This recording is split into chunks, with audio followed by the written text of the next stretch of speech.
Chapter 1. Sir Walter Elliot. Sir Walter Elliot of Kellynch Hall in Somerset, south-west England, never read anything except the baronetage. He particularly liked to read the pages about his own family.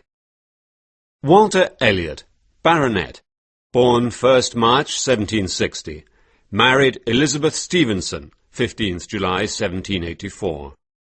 3 daughters: Elizabeth, born 1st June 1785, Anne, born 9th August 1787, and Mary, born 20th November 1791, married Charles Musgrove, 16th December 1810. A stillborn son, 5th November 1789. Lady Elliot died in 1800. Heir presumptive: William Walter Elliot, the great-grandson of the second Sir Walter. This introduction was followed by the history of the Elliot family. 300 years of respectability. Reading it gave Sir Walter great satisfaction. Vanity was his principal characteristic. He was vain about his noble family and his good looks. At 54, he was still a handsome man. His friends had been surprised that he had never married again. He could have asked Lady Russell to marry him. She was a widow who lived nearby and had been Lady Elliot's closest friend. However, 13 years had passed since Lady Elliot's death, and Sir Walter and Lady Russell were still just good friends and neighbours. Sir Walter's favourite daughter was Elizabeth. She was 29, but she was still very good-looking. Anne was 26, and had been pretty a few years before, but now she was pale and thin. Mary had grown fat since her marriage. Lady Russell had deep lines around her eyes. Sir Walter took great pleasure in thinking that of all the people he knew, only he and Elizabeth were still as good-looking as ever. Elizabeth will marry a great nobleman, he thought, and he did not notice that he had been thinking it for the past 13 years. When Elizabeth was 16, she had planned to marry her father's heir, William Walter Elliot. That was the only way she could keep her father's property. When she met the young man, she liked him. He was invited to Kellynch Hall, but he never came. A year later, he married a rich woman from a middle-class family. Elizabeth was angry and upset. Her life went on rather emptily. She went to elegant parties and visited friends. She tried to fill the time, but it was difficult, since she had no talents or interests. Recently, she had been worried about her father. He was in debt. Neither Elizabeth nor her father could imagine how to pay these debts. Both felt that their extravagant lifestyle was essential to the dignity of a noble family. Lady Russell and Anne spent hours trying to find a way to save money and pay the debts, but every plan for economy they proposed was rejected by Sir Walter. Finally, he accepted the radical plan of moving to the town of Bath. There he could live for less money without losing his dignity. Meanwhile, Kellynch Hall was rented to a gentleman called Admiral Croft. When Sir Walter's lawyer, Mr. Shepherd, had completed the business arrangements with Admiral Croft, he came to Kellynch to report to Sir Walter. "Admiral Croft is very nice," said Mr. Shepherd. "His wife's brother lived in the nearby village of Monkford a few years ago. Perhaps you know the gentleman. Now, what was his name?" Mr. Shepherd searched his memory, but couldn't remember the name of Mrs. Croft's brother. "He lived in the grey stone house." After a moment, Anne said, "I suppose you mean Mr. Wentworth." "Ah," said Sir Walter. "The curate of Monkford. When you said gentleman, I thought you meant a man of property, somebody of the nobility. Mr. Wentworth was nobody." Anne left the room quietly and went out into the garden. As she walked between the tall trees, she thought, In a few months, perhaps he will be here. She was thinking of the curate's brother, Captain Frederick Wentworth of the Royal Navy, who had spent the year 1806 in Monkford. At that time, he was a handsome, clever, charming young man, and Anne was a pretty, gentle, sensitive girl. They fell in love, and were happy for a short period. But when Frederick asked Sir Walter if he could marry Anne, Sir Walter was not pleased. He thought that Frederick's family was not good enough. Even Lady Russell, who was much more sensible than Sir Walter, disapproved. Anne was Lady Russell's favourite of the Elliot sisters. Only Anne had the gentleness, good sense and modesty that Lady Russell had loved so much in her old friend Lady Elliot. Lady Russell thought that it was foolish for Anne to marry a young man with no money. "When your father dies," she had said, "he'll leave you very little money and no property. You need to marry someone rich, and so does Captain Wentworth. If you marry each other, you'll have no money at all, and you'll both be miserable as a result." Anne was too gentle to argue against this. She broke off her engagement to Frederick, convinced that it was the best thing for him. Frederick was angry and hurt. "I'm sure that I'll earn money and promotion in the Navy," he said. But Anne continued to resist him, and finally he went to sea. That was 8 years ago, when Anne was 19. Very few people knew about the relationship between them. His sister, Mrs. Croft, had been abroad with her husband at the time, and Anne's sister, Mary, had been away at school. Captain Wentworth had never returned to Monkford, because his brother had moved away. In the 8 years since Captain Wentworth had left, Anne had never fallen in love with anyone else.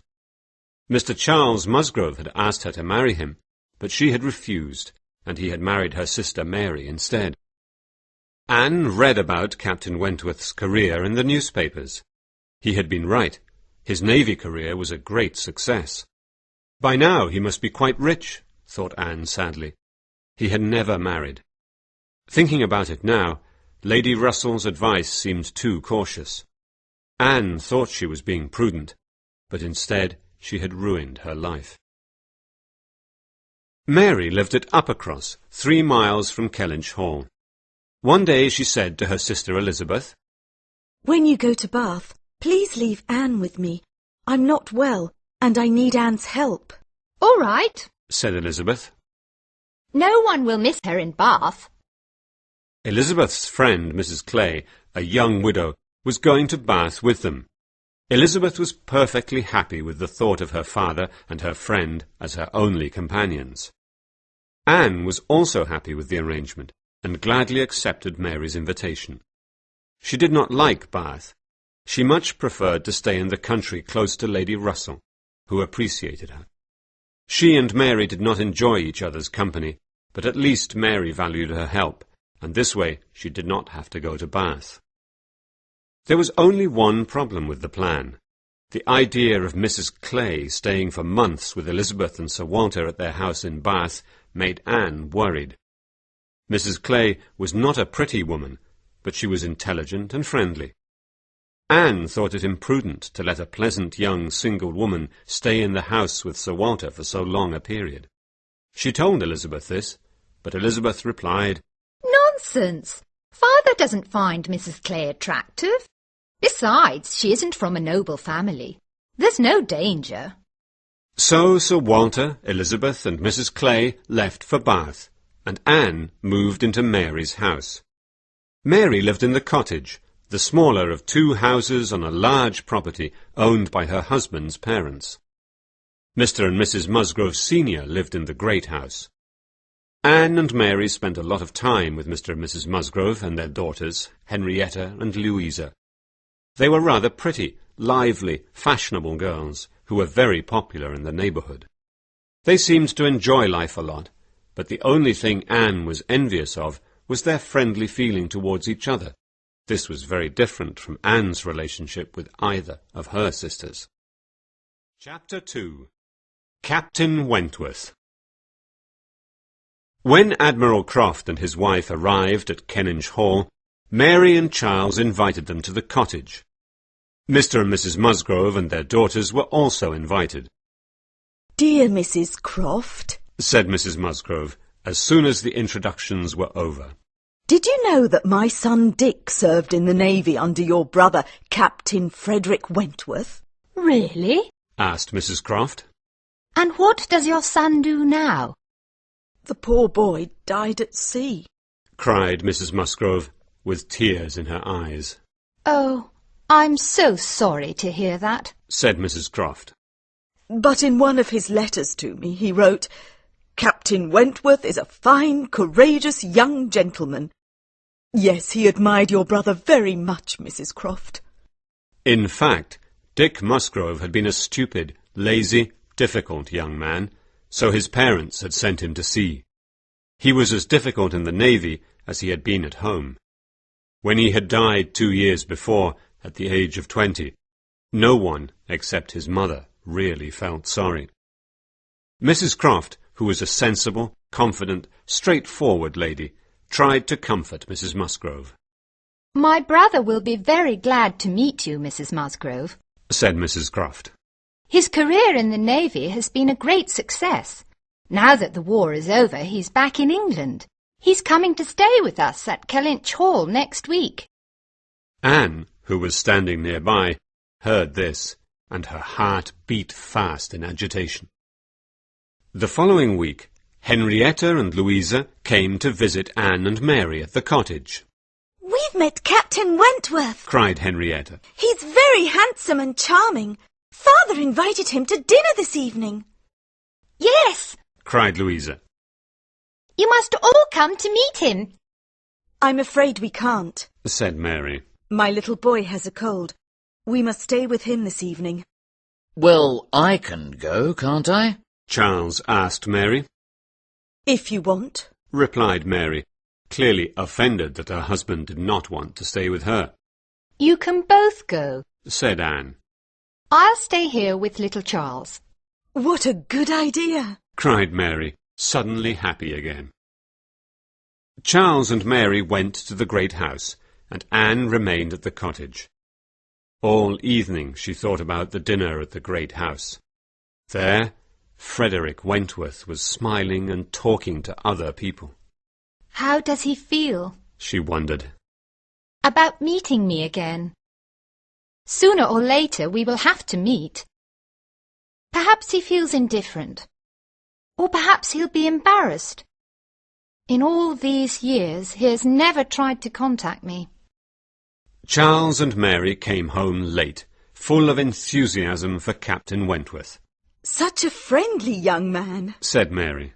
"Charles has invited him to go shooting tomorrow after breakfast. He invited him to come to breakfast, but Captain Wentworth was afraid of disturbing little Charles." Anne understood it. He did not want to see her. "But Anne," continued Mary, "he says he knows you. He says he met you 8 years ago, but I don't remember him at all." No, you were at school then, said Anne quietly. The next morning, Henrietta and Louisa walked down to the cottage with Captain Wentworth. When Anne saw Captain Wentworth walking towards the cottage, she blushed, and she could hardly breathe from nervousness. "Ah," said Mary. "Henrietta and Louisa have come too. They probably want to walk and watch the shooting.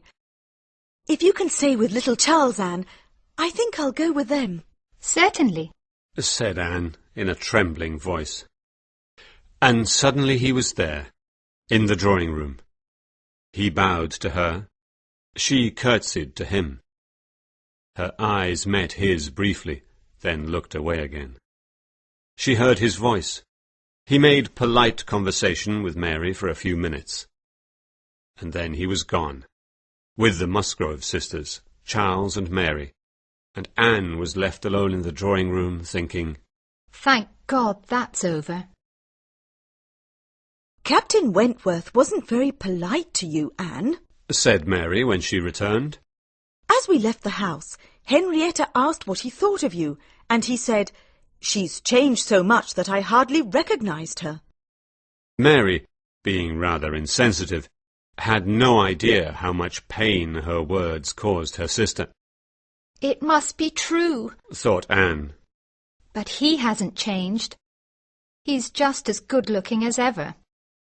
His comment hurt her, but it also made her calm. If I have changed so much, She thought. there is no hope that he will love me as he did before. So be calm.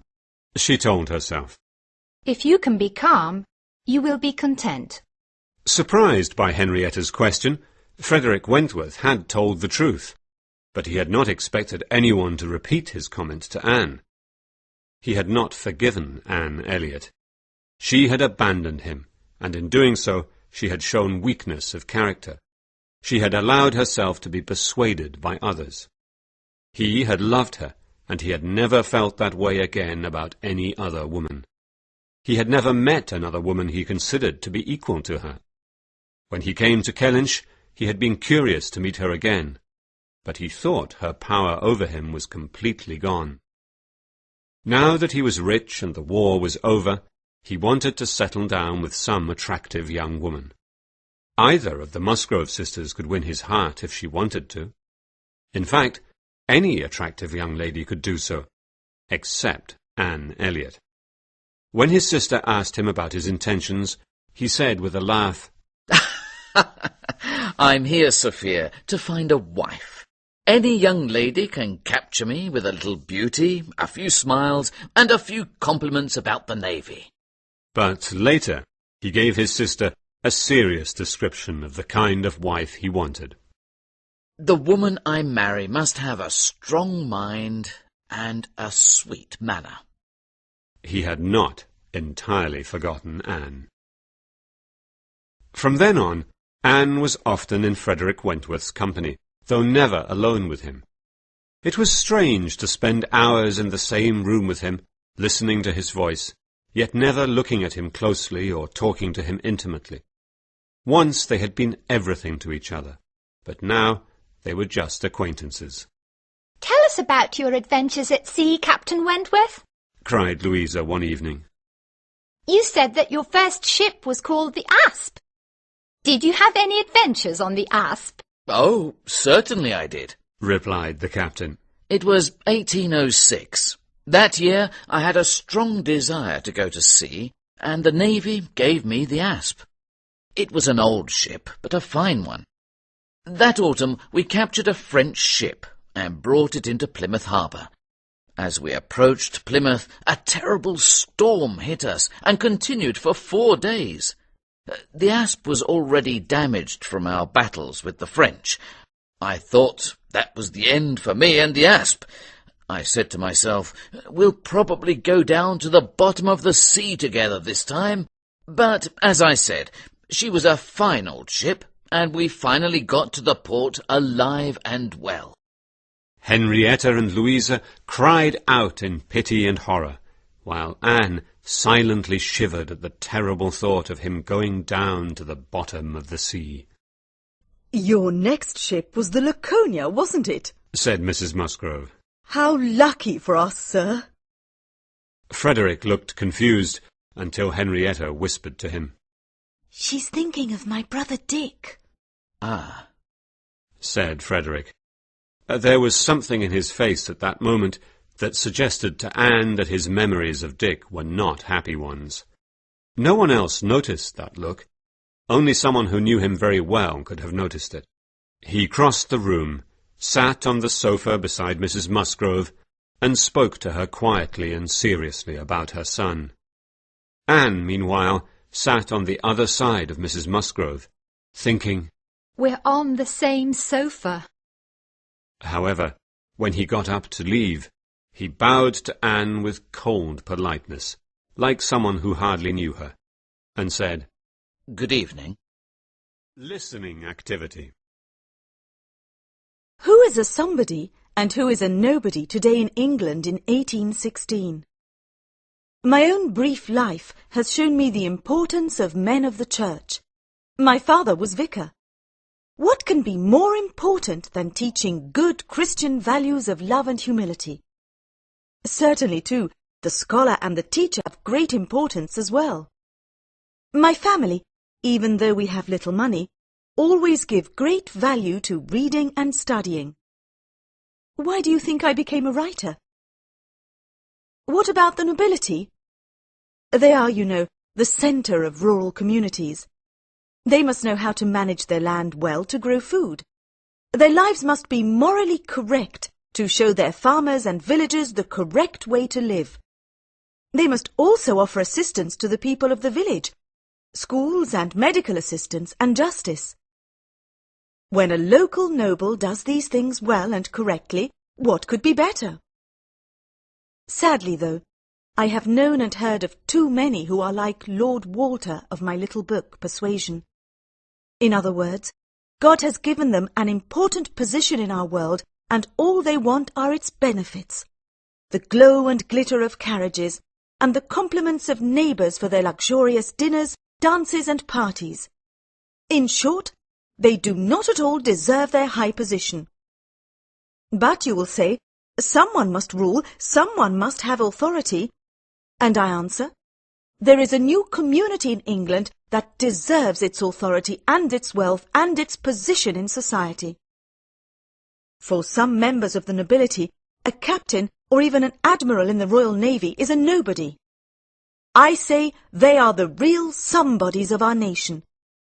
It was the Navy that saved England from Napoleon. It was the Navy that made our colonies in the New World possible. Have these noblemen already forgotten that Napoleon planned to invade our island nation? Have they already forgotten that France's navy could have blocked our nation? That we might have been without food? That we might not have been able to trade with other nations? I see more in navy men and navy wives than in many of our aristocracy. I see the most open and the friendliest group of people in England. Finally, you may ask, how do you, Jane Austen, who has lived mostly in small towns, know all this? Well, I have two brothers in the Navy. They have written me over the years about their experiences and opinions. So you see, I am convinced Navy people deserve our greatest respect. Chapter 3. Henrietta or Louisa?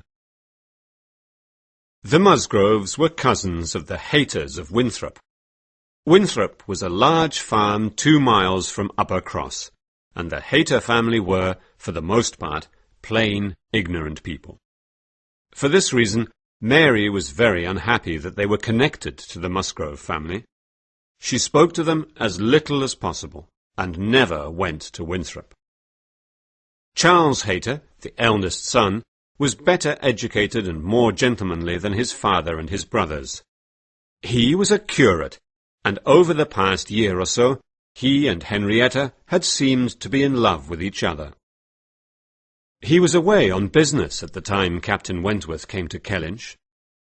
When he returned, after 2 weeks, he found that everything had changed. Henrietta did not look at him with loving eyes any more, or listen attentively when he spoke. Both she and Louisa gave all their attention to Captain Wentworth. Everyone at Uppercross seemed to be charmed by the captain, but Charles Hayter did not find him charming at all.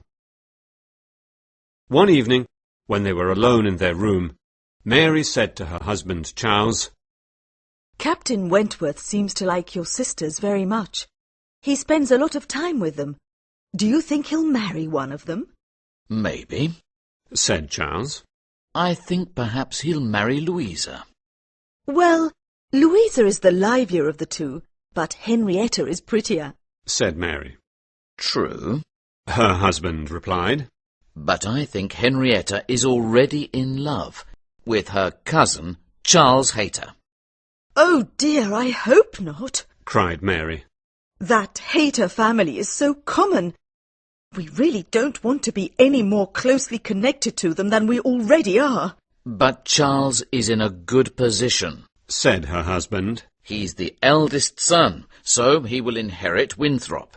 And he's a curate. He'll probably become curate of the church of Upper Cross when the old vicar retires. Well, I hope that Henrietta will marry Captain Wentworth instead, said Mary. He's a fine young man, and I hear that he made £25,000 during the war. That's a splendid fortune.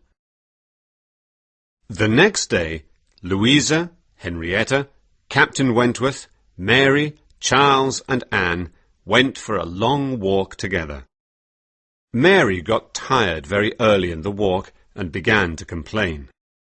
They climbed a hill to see the view. There, below them, was Winthrop, without beauty and without dignity. I had no idea that we were walking towards Winthrop, cried Mary. Let's go back now. I'm tired. Henrietta had known the direction of their walk.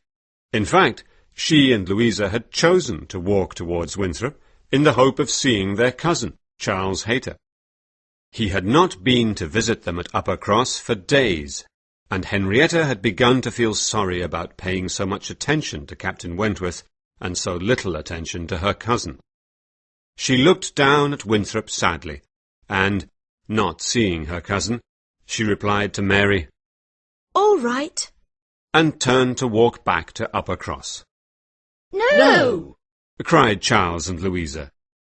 Louisa whispered something in her sister's ear.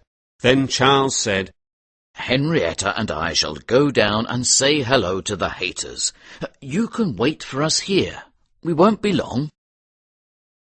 Captain Wentworth and Louisa went for a walk. Anne found a place for Mary to sit down and rest, but Mary refused and went off to find herself a more comfortable seat. Anne was very tired too, so she sat down and waited quietly for the others to return. After a while, she heard Louisa's voice on the other side of the hedge. And so I made Henrietta go. I knew that she wanted to go to Winthrop to see her cousin, but she's so weak. She always lets herself be persuaded by other people. When Mary said we should go home, she agreed, even though she wanted to see her cousin. I never let myself be persuaded by other people. Once I have decided what I want to do, no one can persuade me to do something else. Then Frederick spoke.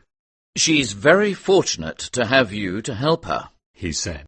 If your sister and Mr. Hayter are in love, they must be strong. They can't let other people influence them. Your sister's very nice, but I see now that you have the stronger character.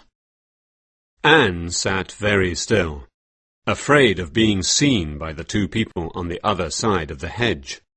Well, I never let Mary tell me what to do, Louisa replied. She's so proud and snobbish. I wish Anne was Charles's wife instead. Do you know that Charles wanted to marry Anne? After a moment's pause, Frederick said, Did she refuse him? Yes. Mother and Father think that her friend Lady Russell persuaded her to refuse. She thought that Charles wasn't good enough for Anne because he doesn't read poetry. Their voices became quieter as they walked further away. Anne sat still, hardly breathing. Now she knew what Captain Wentworth thought of her. Everything he had said about strength of character and weakness, about allowing yourself to be persuaded by others, made that perfectly clear. He had also shown a curiosity about her, which made her heart beat fast. Charles and Henrietta returned from Winthrop, bringing Charles Hayter with them. Henrietta and her cousin looked very happy. Clearly, their misunderstanding was over. They began the long walk home. Louisa and Captain Wentworth walked in front, Henrietta and her cousin behind them, and Charles Musgrove was at the back with Anne and Mary. Just then, Mr. and Mrs. Croft drove up in their carriage. Does anyone want a lift to Upper Cross? asked Mrs. Croft. I'm afraid we only have space for one person. Everyone refused. Henrietta and Louisa were not tired, and Mary felt offended at not being asked before the others. Nobody? Well, enjoy your walk, said Mrs. Croft. But then Captain Wentworth went up to the carriage and whispered something to his sister. Miss Elliot, Cried Mrs. Croft. you look tired. Please come with us. Anne really was tired. At first she refused, but the Admiral and Mrs. Croft insisted, and soon she was in the carriage, knowing that Frederick had worried about her. He had seen that she was tired. She understood him. He could not forgive her for the past, and he was now thinking of marrying another woman. But even so, he could not see her suffer without wanting to help her. Chapter 4. Lyme Regis. A week later, Captain Wentworth went to Lyme Regis to see his friend Captain Harville. When he returned, he described the beauties of the town and surrounding countryside to his friends at Uppercross. They all decided to go to Lyme for 2 days and stay at an inn. Charles, Mary, Anne, Henrietta, Louisa, and Captain Wentworth. When they arrived, they went to the inn, and then Captain Wentworth took them to Captain Harville's house. Captain Harville was a tall, dark man who had been seriously injured in battle 2 years before. His face was kind and friendly, but his injuries had aged him, and he looked much older than Captain Wentworth, although they were in fact the same age. He lived with his wife, his children, and his friend Captain Benwick, who had been an officer on the Laconia when Frederick was captain. Captain Benwick had been engaged to Harville's sister, Fanny, but she had died while Captain Benwick was at sea. Ever since, he had lived with the Harvilles as a member of the family. After Fanny's death, Captain Wentworth had spent an entire week with Captain Benwick, trying to comfort his friend. Anne saw that the friendships between these 3 men were very strong and sincere, and she thought sadly, If I had married him, these people would now be my friends too. When they left the Harvilles' house, Louisa said to Captain Wentworth, What splendid friends you have! What kind, honest people! I think the men in the Navy must be the finest men in England. They went for a walk by the sea, then returned to the inn for dinner. Anne was looking very pretty. The cold wind had made her cheeks pink and her eyes shine. As they entered the inn, a gentleman dressed in black was going out. He looked at Anne with great admiration, and then stepped to the side politely to let her pass. He was not a handsome man, but Anne thought that his face was that of a pleasant, sensible man. Captain Wentworth noticed the gentleman looking at Anne, and asked the waiter who he was. "That's Mr. William Walter Elliot, sir," the man replied. "He has just left us to return to London." What a coincidence, said Mary. My father's heir was here, in the same inn. The next morning they went for a walk by the sea. It was too windy for the ladies to walk on the top of the sea wall, so they went down the steps to a path more protected from the wind. Mary, Anne, and Henrietta went down the steps slowly and carefully. But Louisa asked Frederick to hold her hands while she jumped from the top step to the path below. "It's too dangerous," said Frederick. Oh, please! Louisa insisted. I want to jump. Just hold my hands and I'll jump down. "I really don't think it's a good idea," said Frederick. "You might fall." You can't persuade me. Cried Louisa. When I want to do something, I do it. So Frederick held her hands and she jumped. But when she landed on the lower path, she slipped on the wet stone and she fell and hit her head. She lay unconscious on the path.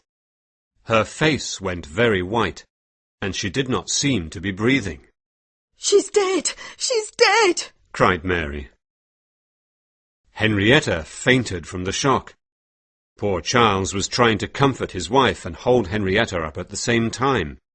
Frederick, on his knees by Louisa's side, cried out, "Will someone help me?" Anne came up to Charles, put her arms around Henrietta and Mary and said, Charles, go and help the captain, quickly! I can take care of Mary and Henrietta. Frederick looked up at Charles and said, What shall we do? Go and get a doctor. cried Anne. You're right, said Frederick. You go and find a doctor, Charles. I'll wait for you here. Shouldn't we take her to the inn and wait for the doctor there? asked Anne. Good idea, said Frederick. Or, wait, Harville's house is closer. I'll take her there. Charles, bring the doctor to Harville's house. Charles ran off to find a doctor. Frederick carried Louisa to his friend's house, and Anne, with the help of some local people, followed with Mary and Henrietta. Half an hour later, the doctor told them that Louisa's injuries were not serious. Someone must go and tell her parents what has happened, said Frederick. Please, will you go, Captain? said Charles. I want to stay with my sister. Certainly, replied Frederick. I will take the other ladies home, but I think Anne should stay here with you. There's no one more capable than Anne. Nonsense, said Mary. I should stay with my husband and his sister. Anne can go home with you. And so it was decided. Mary and Charles stayed at the Harvilles' house with Louisa, while Anne, Henrietta, and Frederick took the inn's carriage to Uppercross. In the carriage, Frederick spoke mostly to Henrietta. Anne sat quietly beside him and listened. At one point he said, I should have stopped her. I should have insisted. But dear, sweet Louisa has such a strong character. She won't be persuaded by anyone. Anne wondered whether he now questioned the opinions he had expressed so confidently behind the hedge. Perhaps now he realized that, like other qualities of the mind, strength of character should have its proportions and limits. As they approached Uppercross, Henrietta fell asleep. Frederick then said to Anne in a low voice, I've been thinking about what we should do when we get there. I think it will upset Henrietta too much to be present when I tell her parents. Do you think it's a good idea for you to stay with her in the carriage until I've told them? Yes, I do, whispered Anne. She was very glad that he had asked for her opinion, very glad that he valued her, thought her capable, and treated her as a friend. It was a great pleasure to her. When they got to the great house, Frederick went in and told Mr. and Mrs. Musgrove what had happened. Then he came back to the carriage and helped Henrietta into the house. Finally, he took the carriage back to Lyme, leaving Anne with the Musgroves. The next day, Anne received a letter from Lady Russell, saying that she was now home in Kellynch and inviting Anne to come and stay with her. Anne wrote back and told Lady Russell about the accident at Lyme. I'm so glad that you're home. As soon as Mary and Charles get back from Lyme, I'll pack my bags and come to your house. She was glad. She had missed her friend. But at the same time, she was worried. What will Lady Russell think of me spending all that time in Captain Wentworth's company? 2 days later, she was at her friend's house. How pretty you look, my dear, cried Lady Russell when Anne walked in. I haven't seen you look so well for years. Anne was pleased. She remembered the look of admiration that William Walter Elliot, her father's heir, had given her at the inn while he was leaving. Perhaps I really am pretty again, she thought. Lady Russell sat down beside Anne and said, I hear you've been spending a lot of time with Captain Wentworth. She sat waiting for an answer. Yes, replied Anne, trying not to seem agitated.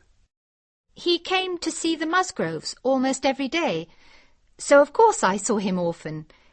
I think he is in love with Louisa. Really? Said Lady Russell, and she thought with angry pleasure, How can a man who once appreciated the value of Anne Elliot, now 8 years later, possibly be charmed by Louisa Musgrove? Well, Lady Russell continued, and Mrs. Croft have gone to visit friends in the north, so he probably won't come back to this neighbourhood. I think Mrs. Croft said he was going to stay with his brother in Shropshire. Oh, said Anne. Chapter 5. Bath. Anne stayed at Lady Russell's house in Kellynch for a month. Then they both went to Bath. Lady Russell had rented a house for herself there. Anne wished she could stay with her friend, but she had to stay at her father's house with Elizabeth and Mrs. Clay. When they arrived, Sir Walter, Elizabeth and Mrs. Clay seemed to be in good spirits, and welcomed Anne more warmly than she had expected. Elizabeth told them that William Walter Elliot had been visiting them often over the past 2 weeks. He was in Bath, staying with his friend Colonel Wallace and his wife and new baby. It's surprising that he visits you so often, said Lady Russell. I've never liked the man because he showed no respect for the family. He never came to see you while his wife was alive. I suppose now that she is dead, he is beginning to value his family. Anne was slightly confused. When she had seen him in Lyme, she had thought that Mr. Elliot seemed a sensible man. Why, Anne asked herself, is he so interested in making friends with the family now, after all these years? She thought perhaps it was for Elizabeth. Certainly, Elizabeth herself and Mrs. Clay thought so. That evening, Mr. William Walter Elliot came to visit. When he saw Anne, his face showed surprise and pleasure. "My dear cousin," he said, "I saw you just a few weeks ago at Lyme, but I had no idea that it was you." He sat between Anne and Lady Russell. His manners were very pleasant. He asked Anne why she had been in Lyme, and when she mentioned the accident he was interested and sympathetic. He wanted to know every detail. Then he spoke to Lady Russell about the years in which there had been no communication between himself and Sir Walter. "It was all a misunderstanding," he said. "I thought I had offended him, that he didn't want to see me any more, but now I realize that was a mistake. I'm so sorry that I missed all those years of his company." After he left, Lady Russell cried, "What a nice man! Is this really the same Mr. Elliot? I used to dislike him, but now he seems completely admirable. He's intelligent, sophisticated, polite and friendly. He has the right opinions and strong family feelings." Anne went to bed that night with a smile on her face. Her first evening in Bath had been surprisingly pleasant. The only thing that disturbed Anne's first few days in Bath was her fear that her father was falling in love with Mrs. Clay. When Mrs. Clay was in the room with him, he talked to her a lot, and when she was out of the room, he referred to her often. "Mrs. Clay thinks this," and "Mrs. Clay says that." One evening, when Mr. William Walter Elliot and Lady Russell were visiting them, Sir Walter and Elizabeth spoke with great enthusiasm about Sir Walter's cousin, Lady Dalrymple. "She has come to Bath and has rented a beautiful house in Laura Place, which is, of course, the best street in town," said Sir Walter. "Since we are cousins, I called on her immediately, and she invited us to tea." yes, said Elizabeth. she's a really charming lady, and her carriage is the most splendid one in Bath. Anne was embarrassed. She had never seen her father and sister in contact with nobility before, and she felt ashamed of them. Usually she considered them too proud, too conscious of their own position in society, and snobbish towards anyone they considered inferior. But now, for the first time, she wished they had more pride. She wished they did not show so openly how important it was to them for Lady Dalrymple to recognize them and treat them as equals. Lady Dalrymple was pleasant enough, but she was nothing special. She was not intelligent or cultured. Certainly she smiled at everyone, but the only reason Elizabeth called her charming was because she was a wealthy aristocrat. Mr. Elliot turned to Anne and said in a low voice, "I'm so glad that Sir Walter has found good company in Bath." Anne smiled and replied, My idea of good company, Mr. Elliot, is the company of clever, well-educated people who can make interesting conversation. "You're mistaken," he said gently. "That is not good company. That is the best. To be good company, you need only to be from a respectable family and have nice manners." Well, said Anne, I'm proud of my family, and I don't like to see them trying so hard to be friendly with Lady Dalrymple simply because she's an aristocrat. "We agree on one thing, at least," replied Mr. Elliot.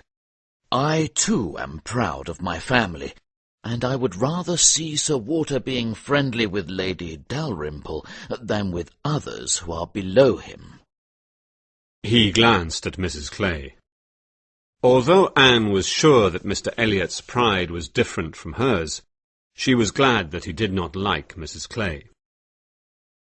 The following week, they were all invited to Lady Dalrymple's house.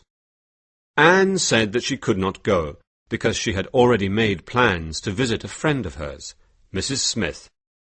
They had been at school together years ago, but now Mrs. Smith was a poor widow. Her husband, Mr. Smith, had been wealthy, but had lost all his money. Now Mrs. Smith had very little money to live on, and she was in bad health. Sir Walter thought that Anne was foolish to waste her time with such a person.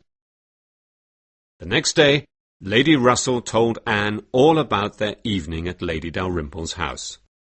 My dear, Mr. Elliot was very sorry that you weren't there, but he said he admired you for wanting to visit your old friend. He thinks that you're an extraordinary young woman, a model of female excellence. We discussed your virtues for half an hour. Hearing this gave Anne great pleasure, just as Lady Russell had planned. Lady Russell had now decided that Mr. Elliot was an excellent gentleman. She was sure that he wanted to marry Anne. She told Anne her thoughts on the subject. After a moment, Anne replied, Mr. Elliot is a nice man, but we are not compatible. Just think, said Lady Russell. If you marry Mr. Elliot, you will have your dear mother's name, her position, and your old home. This vision affected Anne very deeply. Yes, she would love to be Lady Elliot of Kellynch Hall, but she did not want to marry Mr. Elliot. There was only one man she had ever wanted to marry, and, besides, she had doubts about Mr. Elliot's sincerity. He was clever, friendly, interesting and polite, but he was not open. He had suggested to her that he disliked Mrs. Clay, yet he was just as charming to Mrs. Clay as to everyone else. He never expressed anger or pleasure at the good or evil of others. She preferred people who occasionally made mistakes, but were warm-hearted and sincere. Chapter 7. Mrs. Smith Tells All. The next day, Anne went to visit Mrs. Smith. She was glad to get out of the house. She did not want to see Mr. Elliot, and he was sure to visit Sir Walter. My friend tells me that Mr. Elliot is often at your house, said Mrs. Smith, when they were sitting in her small room drinking tea. Who is your friend? Asked Anne. Mrs. Rook. She's a nurse and she works for Colonel Wallace. You know his wife has just had a baby. Yes, and Colonel Wallace is Mr. Elliot's friend. Do you know Mr. Elliot? I used to know him very well, said Mrs. Smith. But I haven't seen him for 3 years now. Did you ever talk about me to him? Asked Anne. Yes, I did. I often spoke about your fine character, your modesty and intelligence. It was at the time when he met your father and sister before his marriage. Speaking of marriage, Mrs. Rook tells me that Mrs. Wallace thinks you will marry Mr. Elliot. Well, said Anne, Mrs. Wallace is mistaken. Mr. Elliot hasn't asked me to marry him, and if he did, I would refuse him. I'm glad to hear you're not engaged to him. You don't know his real character. Please tell me about it. I've often wondered what he was like when he was young. Mrs. Smith looked at Anne with a serious expression on her face. Mr. Elliot is a man without heart or conscience, she said angrily. He thinks only of himself. My husband was his close friend before we were married, and after our marriage I became his friend too. I thought he was a fine young gentleman then. I remember when he met your father and sister, and they invited him to Kellynch. He spent the evening with us afterwards and told us the whole story. He laughed at your father and said he knew that Sir Walter wanted him to marry his daughter, but he had no money and he wanted to marry a rich woman. He knew that he would get Kellynch Hall and the title anyway, even if he didn't marry Elizabeth. At that time, he didn't care at all about the honour of his family. He once said that if titles could be sold, he would sell his for £50. Anne was shocked and angry. But why has he been so friendly to us since he came to Bath? She asked. Ah, well, people change, you see. That was years ago when he was a young man. Now he cares a lot about the family honour and the title. Colonel Wallace told him that Mrs. Clay was staying with your sister and that she was trying to make Sir Walter fall in love with her. How do you know? You said you haven't spoken to him for 3 years. Mrs. Rook again, replied Mrs. Smith. You see, Colonel Wallace tells his wife everything, and Mrs. Wallace tells her nurse everything, and Mrs. Rook very kindly told me. She said that when Mr. Elliot heard about Mrs. Clay, he decided to make friends with Sir Walter and separate him from Mrs. Clay. He has spoken to Mrs. Clay in private and warned her not to try to win Sir Walter's affections. Mrs. Clay is afraid of him and doesn't want to spend a lot of time with Sir Walter while Mr. Elliot is present, and so he spends as much time as possible with Sir Walter. You see, Mr. Elliot is afraid that Sir Walter might marry her and have a son. Then he wouldn't inherit Kellynch Hall. This is terrible, said Anne. Yes, said Mrs. Smith. As I said, he's a heartless man. But for me the clearest example of it is the way he treated my poor husband, and the way he has treated me since my husband died. After his marriage, Mr. Elliot was very rich. My husband was never good at managing money, and he was getting into serious financial difficulties. Mr. Elliot did nothing to help him. Before my husband died, he had made Mr. Elliot the executor of his will. If Mr. Elliot had tried a bit harder and invested a little of his own money, my husband's property in the West Indies would now be mine. But he did nothing, and now the bank owns the property. So you see, it's Mr. Elliot's fault that I'm so poor. I've written him several letters asking him for help, but he always refuses. Here are some of the letters I've received from him. Mrs. Smith handed Anne a packet of letters. As she read them, Anne felt more and more angry. Each letter showed coldness and hard-hearted indifference. As she walked home, Anne thought about her conversation with Mrs. Smith. She wanted to tell her family immediately, but she knew that they would not listen to her. She decided that she would tell Lady Russell and ask her advice. The idea of Mr. Elliot's interest in her now filled her with disgust. At least he was going to be away at Thornbury for 2 days, and she would not have to talk to him. She shivered at the thought that Lady Russell might have persuaded her to marry him. Then she would have discovered his true character when it was too late. When she got home, she found Charles and Mary there. They had come to Bath for a few days with Captain Harville, Henrietta, and Mrs. Musgrove. They were all staying at the White Hart Inn. Anne was surprised and really glad to see them. Before she left, Mary turned to Anne and said, "You must come and spend the day with us at the inn tomorrow. We have so much to talk about, and Mrs. Musgrove and Henrietta want to tell you all about the wedding plans." The next morning, Anne went to the White Hart. Captain Wentworth was there, visiting his friend Captain Harville. Anne tried to be calm. If he still loves me, and I still love him, which I certainly do, she thought, surely we'll understand each other before long. "Anne!" cried Mary, who was standing by the window. "Come and look. There's Mrs. Clay and Mr. Elliot." It can't be. Said Anne, going to the window. He's in Thornbury until tomorrow evening. Captain Wentworth was looking at her, and she felt sorry that she had spoken. She turned and looked out of the window. It really was Mr. Elliot. In order to correct any wrong impression her words might have given Captain Wentworth, she said, "Oh, it is him. I must have been mistaken. I wasn't listening very closely when he spoke about his plans." Charles went up to Mrs. Musgrove and said, "Mother, I have a surprise for you. I have taken a box at the theatre for tomorrow night. I know you love the theatre.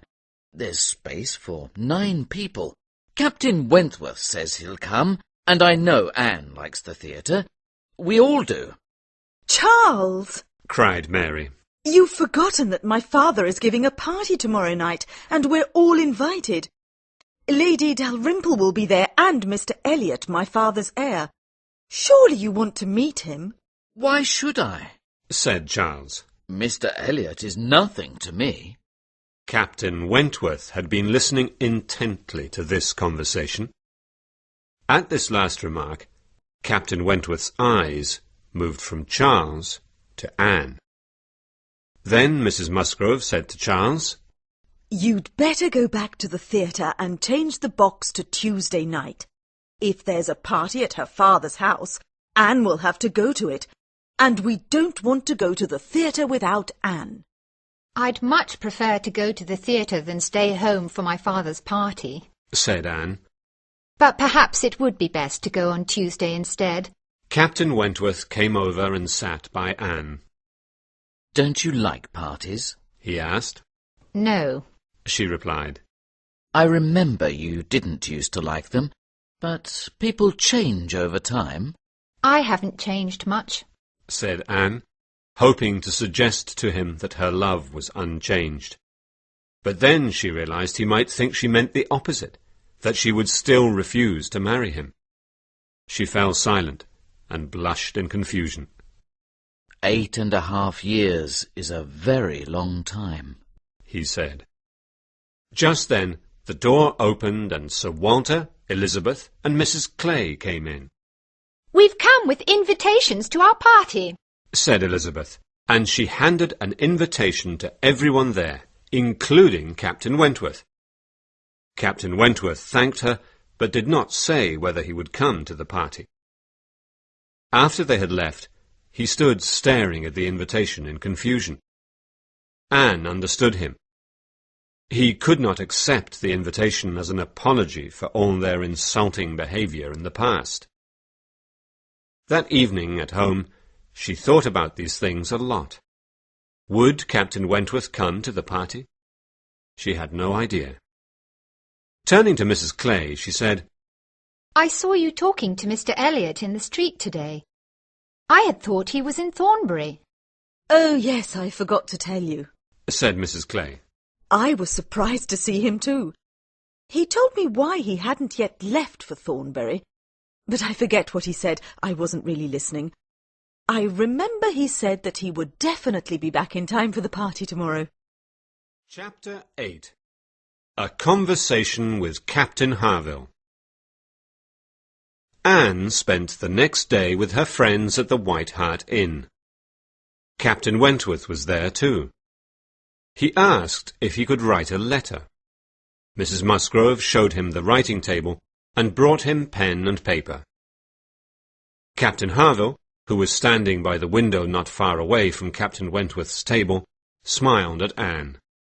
She went and stood by him. He was holding a small painting, and he showed it to her. "Do you know who that is?" he asked. Certainly. It's Captain Benwick. "Yes, and he's giving it to Miss Louisa Musgrove. But it wasn't painted for her. He had it done for my poor sister, and now he has asked me to bring it to Bath. He wants to have it framed so that he can give it to another woman. Captain Wentworth is writing to him now to tell him when it will be ready. I'm glad that Benwick has found someone else, but poor Fanny," he said with strong emotion. "She wouldn't have forgotten him so quickly." No, said Anne. I don't think any woman who has truly loved can forget. We don't forget you as soon as you forget us. We live at home, quietly, with nothing to distract us from our feelings. You always have business of some sort to take you back into the world immediately. Your lives are filled with activity, and so it's easier for you to forget. "But Benwick has not been busy out in the world," said Captain Harville. "He's been living very quietly with us." True, said Anne. Well, if it isn't the result of the differences between men's and women's lives, it must be the differences between their natures. No, I don't think it's more in man's nature than in woman's to forget about love. I believe the opposite. Our bodies are stronger than yours, and so are our feelings.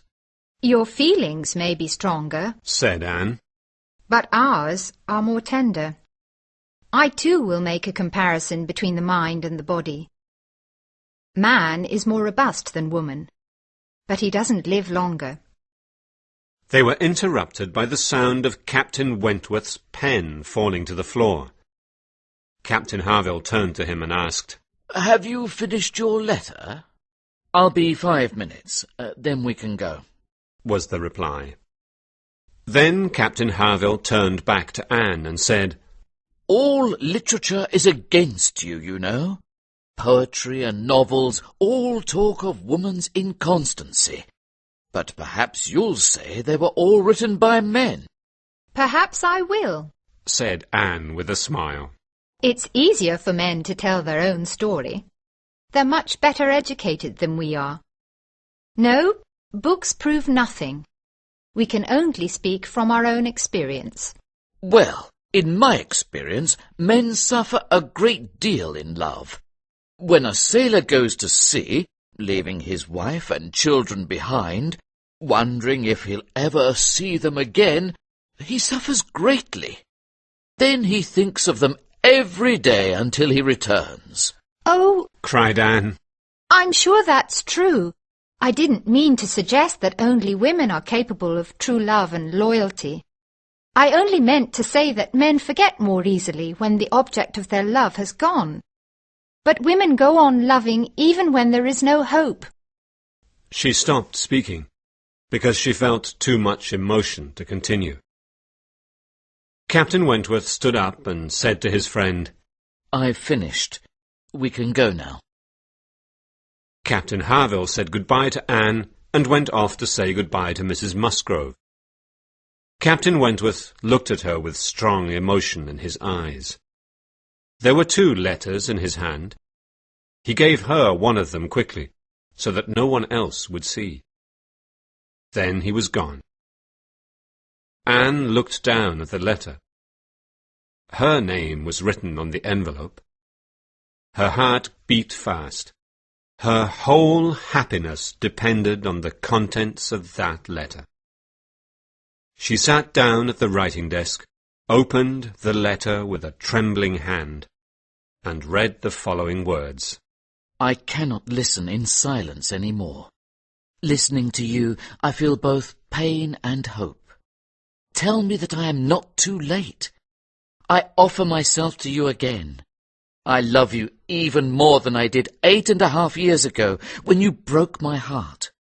Please do not believe that man forgets about love sooner than woman. I have loved no one else. I was angry with you, and I could not forgive you, but I was never inconstant. I came to Bath because you were here. I think about nothing but you. Have you not noticed? Do you not see that I love you? I did not tell you my feelings earlier because I was afraid you did not love me any more. Please believe that I have always loved you, and I always will. I have to go now, but I will come back as soon as possible. A word, a look from you will be enough to tell me whether I enter your father's house this evening or never. Frederick Wentworth. Anne put the letter down with tears in her eyes. She had to get out of this room, out of the inn, and away from other people. She went to Mrs. Musgrove and said, I'm afraid I must go home now. Are you ill? You look very pale. Then Charles came up to Mrs. Musgrove and said he had to go out. I have an appointment. It won't take long. I'll be back in half an hour. All right, said Mrs. Musgrove. but Charles, will you please take Anne home first? She's feeling ill. Certainly, said Charles, and they left. Chapter 9. Union Street. Anne could not feel angry with Charles or Mrs. Musgrove. They were both so kind. But she felt frustrated. She wanted to be alone. She wanted, above all, to find Captain Wentworth and talk to him. When they were walking up Union Street, Captain Wentworth saw them and crossed the street to walk with them. He looked at Anne nervously. She blushed and looked at him with an expression she hoped would show her true feelings. Ah, Captain Wentworth, said Charles. Are you going towards Anne's house? She's not feeling well and must go home. I have an appointment in 5 minutes. Could you please walk her home? Of course, said Captain Wentworth. Charles said goodbye and left them. Anne and Frederick walked on together slowly. They were surrounded by people on the busy street, but they did not notice them. Soon they had expressed again all those feelings of love which 8.5 years earlier had made their future seem so secure. Now they were older, wiser, and stronger than they had been then, and their love was based on a fuller knowledge of each other's character. I never loved Louisa Musgrove, he said. I tried to like her, and was thinking of marrying her, because I wanted to marry. I wanted to have children and a home, and I was too angry and proud to ask you again. I had thought for years that you were too weak, too easily persuaded by other people. But in Lyme I saw the dangers of the opposite, a character that would not be persuaded at all. I began to realize your true excellence when Louisa had her accident. You were so strong, so capable, so fine. I realized then that your character is the perfect balance of strength and gentleness. But by that point, people thought that Louisa and I would get married. Perhaps even she thought so. I felt that the only honourable thing to do would be to marry her if she wanted me. In the hope that she would forget me, I went to stay with my brother in Shropshire, feeling lost and depressed. Then Harville wrote to me and told me that Louisa was engaged to Benwick. I came immediately to Bath to find you, but then I saw you with Mr. Elliot. Everyone in Bath was sure that you would marry him, and I was afraid that Lady Russell would persuade you to do so. They had reached her house. They said goodbye, and Anne ran up to her room, feeling happier than she had ever felt before. The evening came and the guests arrived. Anne's happiness made her cheeks pink and her eyes bright. She looked lovely as she moved through the rooms talking to the guests. Lady Dalrymple and Mr. Elliot were there, but she did not care. No one could affect her happiness. She did not mind the snobbish, irritating things her father and Elizabeth said. She did not mind Mrs. Clay standing by her father's side. She talked to Mrs. Musgrove and the Crofts and Captain Harville. She tried to talk to Lady Russell, but found it impossible. Sometimes Captain Wentworth came and talked to her. Sometimes she saw him across the room talking to someone else, but looking at her. At one point, they stood side by side, pretending to admire the plants. "I've been thinking about the past," said Anne, "and trying to decide if I was right or wrong to follow my friend's advice. I think I was right. I don't mean that I think her advice was good. She was too prudent, and I would never give such advice to a young person now. But I think I was right to do as she advised. She said that if we married, we would be poor, and we would both be miserable. If I had married you then, I would have felt guilty. I would have felt that I was the cause of any financial worries you might have in the years ahead. Now I have nothing to feel guilty about. I hope one day you will be able to forgive Lady Russell and to like her more than you do now." Captain Wentworth looked across the room at Lady Russell. Maybe, one day, he said. I too have been thinking, and I've decided that one person was more my enemy than Lady Russell, and that person was myself. Tell me, if I had come to you 2 years later, in 1808, with a few £1,000, would you have married me then? "Oh, yes." Good God! he cried. I was such a fool. I wanted to do it, but I was too proud to ask you again. I didn't understand you. I shut my eyes and refused to understand you. I ought to forgive everyone before I forgive myself. This realization is a new pain for me. I've always thought of myself as a man who works hard and gets what he deserves. Now I'll have to get used to being happier than I deserve to be. Who can be in doubt about what followed? If two young people decide to marry, they'll probably do so, even if they have no money, have no common sense, and are completely incompatible. This may be a bad moral with which to end my story, but I believe it to be true. And, if couples like that succeed, can you doubt that Captain Wentworth and Anne Elliot, with the advantages of maturity, intelligence, and £25,000, succeeded too? Sir Walter and Elizabeth were not enthusiastic, but they did not oppose the marriage.